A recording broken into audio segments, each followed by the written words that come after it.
ओम नमो भगवते वासुदेवाय। हिंदू धर्म में एकादशी का व्रत सबसे पवित्र माना गया है। सदियों से यह व्रत करते आ रहे हैं। वैसे तो पूरे वर्ष में 24 एकादशी होती है और मल मास के दौरान 2 एकादशी। सबको मिलाकर इनकी संख्या 26 हो जाती है। कहते हैं एकादशी का व्रत रखने से सारे कष्ट दूर हो जाते हैं, घर में सुख शांति समृद्धि आती है और भाग्य उदय हो जाता है। महीने में 2 एकादशी आती है।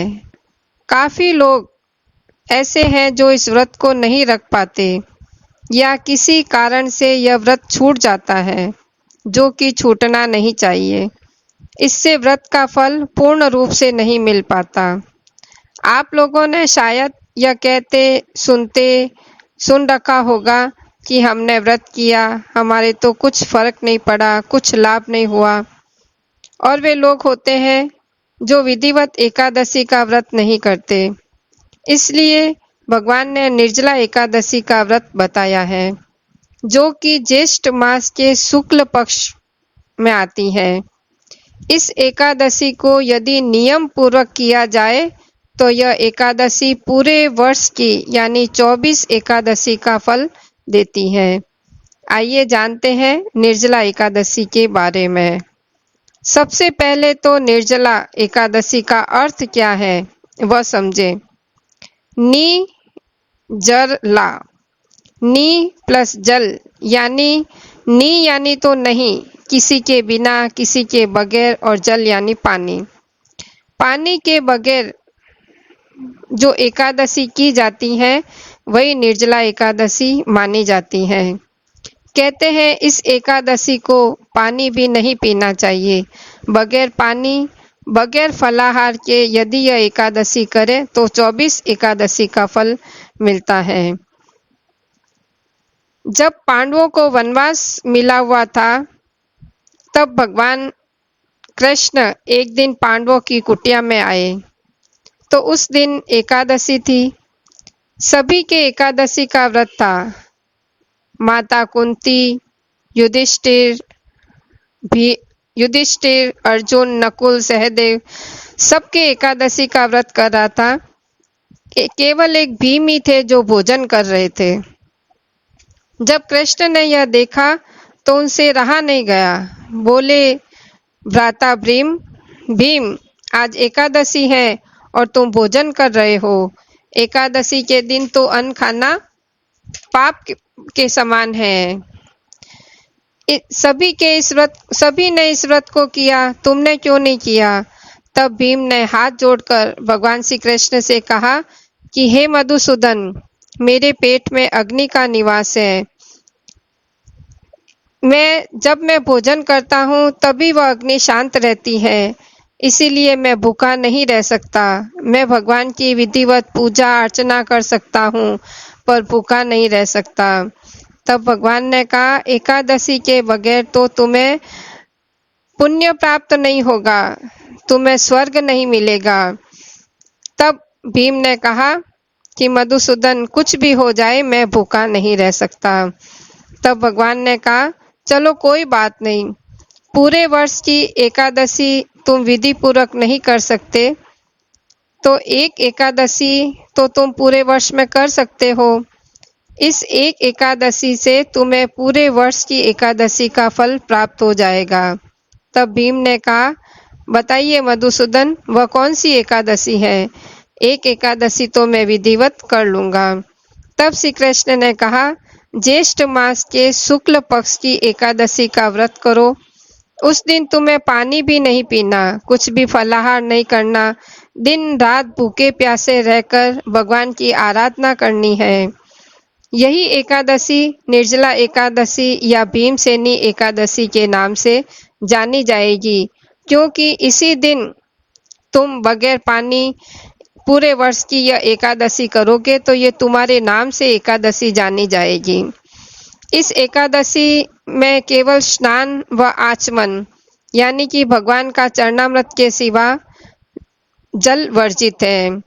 आचमन में भी 6 बूंद जल से अधिक नहीं होना चाहिए, वरना वो मदिरा के समान हो जाएगा। जब भगवान ने भीम को यह व्रत बताया तो भीमसेन इस व्रत को करने के लिए तैयार हो गए। इस व्रत को करने से कहते हैं, जब निर्जला एकादशी तो भीम ने बगैर पानी के व बगैर फलाहार से यह व्रत किया।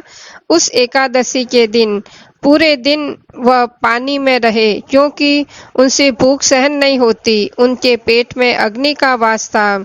जब वो भोजन करते तभी वो शांत रहती थी, इसलिए वो 24 घंटे पानी में रहकर एकादशी का व्रत किया। यदि एकादशी को सूर्योदय से लेकर द्वादशी तक जल ग्रहण न करे तो उसे सारी एकादशियों का फल प्राप्त होता है। द्वादशी को सूर्योदय से पहले उठकर स्नान आदि करके ब्राह्मणों को दान देना चाहिए। इसके पश्चात भूखे और सत्पात्र ब्राह्मण को भोजन कराकर फिर आप भी भोजन कर लेना चाहिए। इसका फल 1 वर्ष की संपूर्ण एकादशियों के फल के बराबर होता है। भगवान कहते हैं, हे भीमसेन, यह मुझको स्वयं भगवान ने बताया है। इस एकादशी का पुण्य समस्त तीर्थों और दानों से भी अधिक है। केवल एक दिन मनुष्य निर्जल रहने से सारे पापों से मुक्त हो जाता है।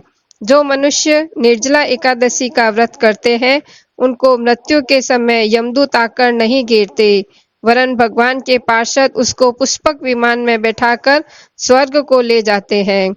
अतः संसार में सबसे श्रेष्ठ निर्जला एकादशी का व्रत है। इसलिए यत्न के साथ विधिवत इस व्रत को करना चाहिए।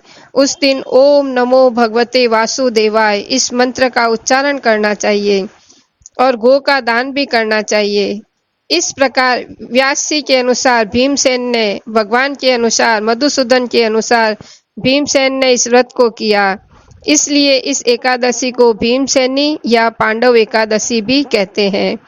निर्जला एकादशी का व्रत करने से प्रथम भगवान का पूजन करके यह प्रार्थना करें, हे भगवान, आज मैं श्रद्धा पूर्वक निर्जला व्रत रखकर दूसरे दिन भोजन करूंगा। अतः आपकी कृपा से मेरे सब पाप नष्ट हो जाए।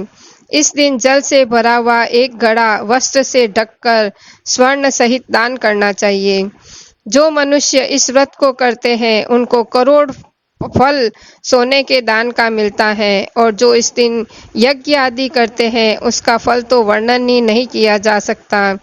इस एकादशी के व्रत से मनुष्य विष्णु लोक को प्राप्त होता है। जो मनुष्य इस दिन अन्न खाते हैं, वे चंडाल के समान है, वे अंत में नरक में जाते हैं।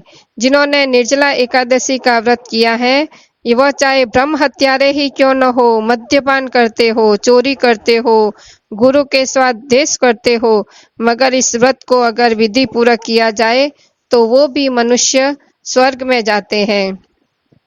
कहते हैं, इस एकादशी को आंखों में अंजन नहीं लगाना चाहिए, दोपहर में सोना नहीं चाहिए। यह सब अगर करने से फलाहार हो जाता है। हे कुंती पुत्र, जो पुरुष या स्त्री श्रद्धा पूर्वक इस व्रत को करते हैं, उनको कुछ कर्म करने चाहिए। प्रथम भगवान का पूजन, फिर गोदान, ब्राह्मणों को मिष्ठान, ब्राह्मणों को भोजन कराकर उनको दक्षिणा देनी चाहिए, और जल से भरे कलश का दान अवश्य करना चाहिए। जो मनुष्य भक्ति पूर्वक इस कथा को पढ़ते और सुनते हैं, उनको भी निश्चय ही स्वर्ग की प्राप्ति होती है। कहते हैं, जो एकादशी का व्रत करते हैं, उनको एकादशी की कथा भी अवश्य सुननी चाहिए। यदि आप विधि पूर्वक एकादशी का व्रत करते हैं, तो भगवान आपको स्वर्ग के द्वार हमेशा खुले रखते हैं। जय एकादशी माता, जय विष्णु नारायण, जय लक्ष्मी नारायण।